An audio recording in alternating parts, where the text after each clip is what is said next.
Malawakang tigil pasada ang buwelta ng ilang transport groups sa binulgar ng malawakang korupsyon sa LTFRB. Nasa frontline na balitang yan si Brian Basa. Simula sa susunod na Lunes, hindi tayo bibiyahe. Dadalhin natin yung mga sasakyan natin sa harapan ng LTFRB main, sa harapan ng DOTR, hanggang Malacanang. Doon na natin bibubusinan to. Ito ang pagbabanta ni Manibela Chairman Marval Buena sa kanilang press con kanina. Ang desisyong magtigil pasada ay... Totohanin nyo naman, sir. Kasi nung last time ang tapang tao ninyo, tas bigla kayong tumigil nung napakiusapan lang. Totohanin nyo talaga kung talaga. Kasi meron sila na-discovering corruption dito. Malupit yung corruption na na-discover nila dito, ha? Bunga raw ng pagpapahirap sa kanila ng mga ahensya ng transportasyon. Kasunod yan ang napipintong paggarahe sa mga traditional jeepney sa katapusan ng taon bilang bahagi ng deadline para sa PUV Modernization Program. Sa parehong press con, isiniwalat nila ang umunay malawakang katiwalian sa Land Transportation Franchising and Regulatory Board. Araw-araw ini-stress nyo ito. Kasamahan ko, araw-araw. Pinakakain nyo kami ng kaba na hanggang December 31 na lamang kami. Tapos, mga kurap pala kayo. Kasama sa press con, Ang sakit nun. Pinakakain nyo kami ng kaba, tas mga kurap naman pala kayo. Ang lupit. Manibela, ang dating executive assistant ni LTFRB Chairman Teofilo Guadis. Eto si Guadis, kilala nyo, naalala nyo nun? Sa LTO, yung gustong palitan yung Stradpa. Naku! Ano sinabi ko sa inyo nun? Pag may bidding, alam na this. Kasi pirmado na yun yung dati. Ayos na, tas gusto niyang palitan. This time, nilipat sa LTFRB. Yun na. Nilaglag na siya ng sekretary niya. Yung sekretary niya yung nando sa kanan. Nilaglag siya na meron talagang nangaganap na bayaran. Na si Jeffrey Tumbado. Kwento niya, may kalakaran daw ng Ruta for Sale, Provisional Authority for Sale at Special Permit for Sale daw sa ahensya. Kapag ikaw operator ka, gusto mong makuha itong daan na ito, lalo na sa probinsya, magre-request ka, modification of route. Tapos, kung gusto mong mapadali, gusto mong mapasa iyan, kahit hindi pwede, hanapin mo ako. Tapos, yun na. Milyong piso raw ang halaga ng mga illegal na transaksyong ito. Halos araw-araw. Actually, million daw yung para sa permit. Actually, sa isang news narinig ko parang 5 million. Sabi ko nga, grabe naman. I mean, paano mo natitiis? Ewan ko kung totoo man ito, paano nyo natitiis kayo sa LTFRB? Itong mga kababayan nga natin na hirap na mga jeepney driver, yan pa sisingilin nyo ng ganun, milyon-milyon, yung mga operator. Sa tingin ninyo, kanino babawiin ng mga operator yun? Sa driver nila. Siyempre, pag nagbayad sila ng milyon dyan, babawiin nila yun sa boundary ng mga driver. Di para ninyong pinapatay yung mga driver natin. Ang liit na nga ng kita. Kaya naman pala ang gugulo sa kalsada niya mga yan.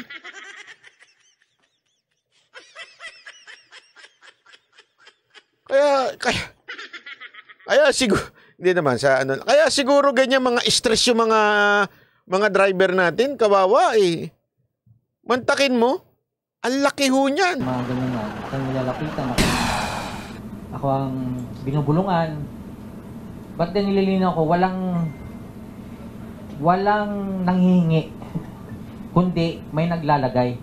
Wala daw nanghihingi, matik na yon.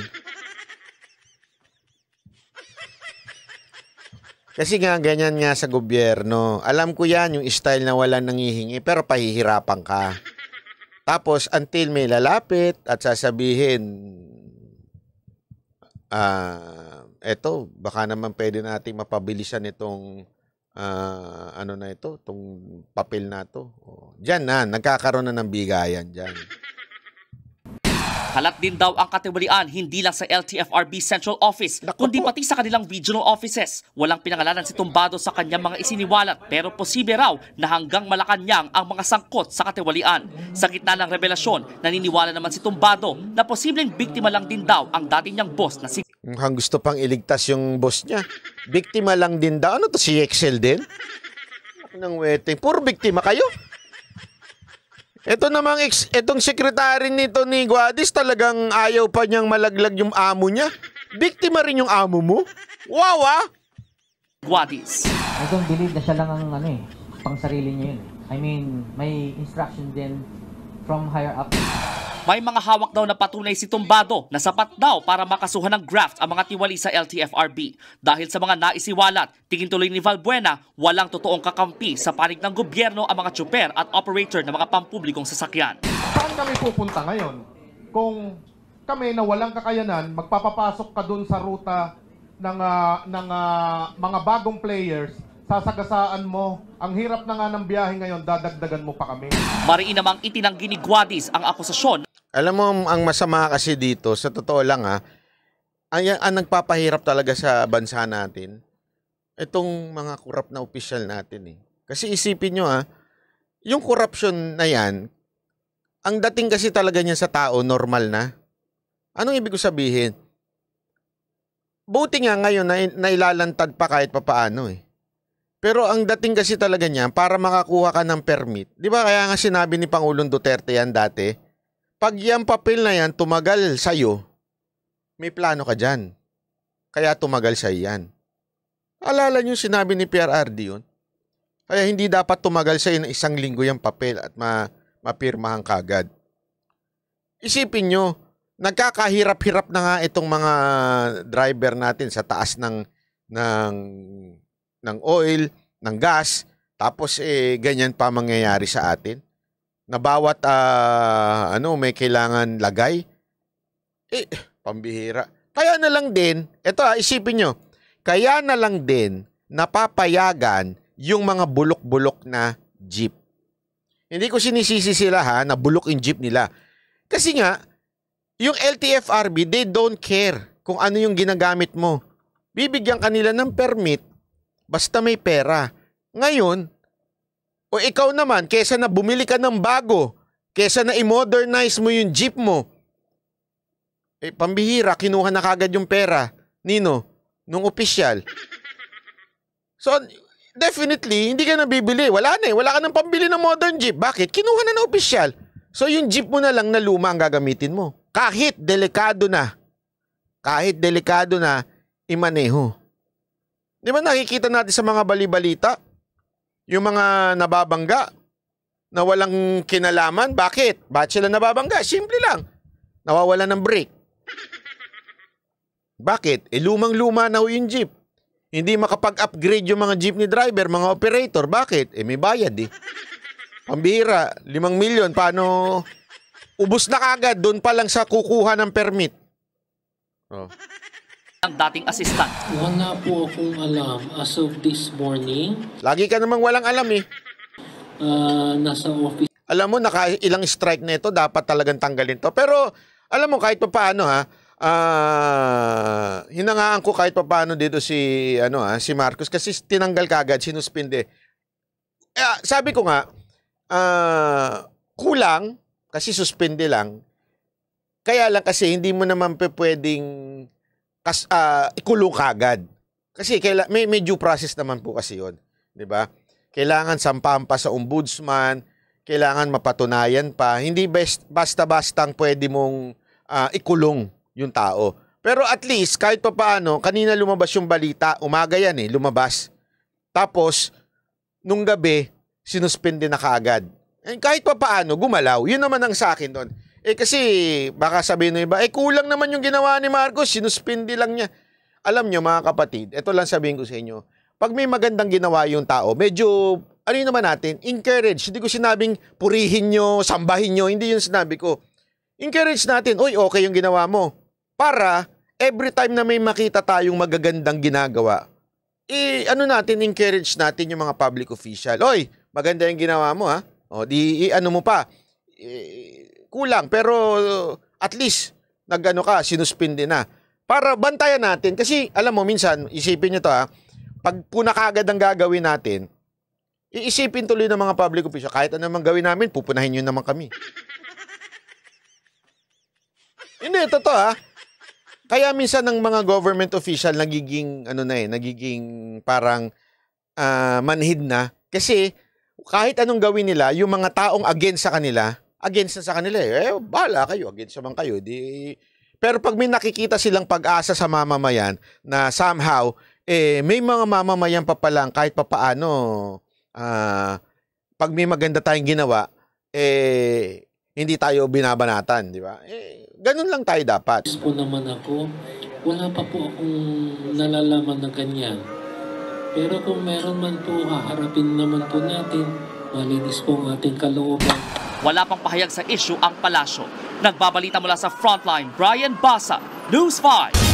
At sa kapapasok lang na balita, sinuspindira ni Pangulong Bongbong Marcos si LTFRB Chairman Teofilo Guadis.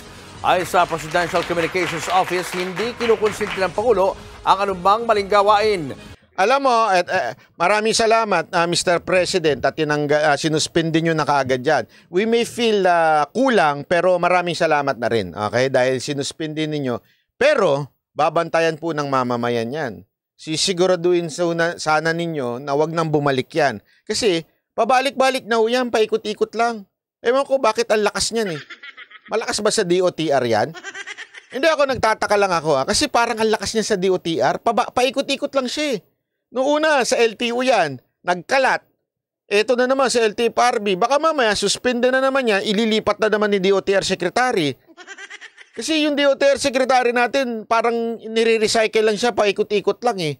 Baka naman, Mr. President, ano na ho yan ha, kayo na ho personal, nabantayan nyo na po yan at wag nyo na talagang pabalikin yan.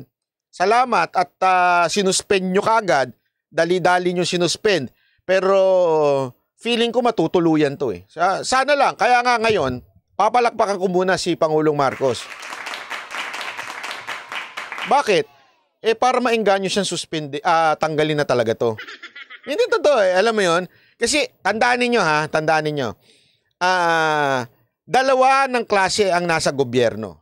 Meron yung appointee at meron yung talagang career officer. Yung career officer, hindi mo basta-basta pwedeng tanggalin yan. Kahit presidente ka pa. Pwede kang makasuhan, kailangan magkaroon talaga ng, ang tawag dyan yung mga plantilla position.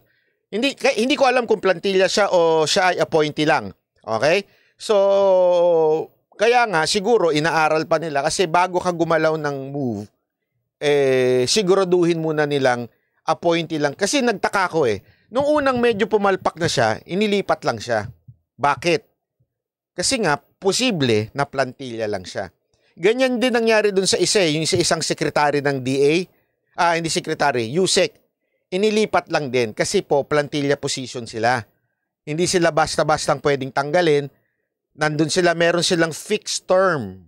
Para sa kaalaman natin yun kasi baka minsan banat tayo ng banat, wala tayo sa lugar kailangan natin malaman na mayroong mga tinatawag na plantilla position o yung fix yung kanilang term, hindi sila pwedeng alisin ng sino man unless masampahan sila ng kaso at mapatunayang nagkasala. True ombudsman yun. Okay?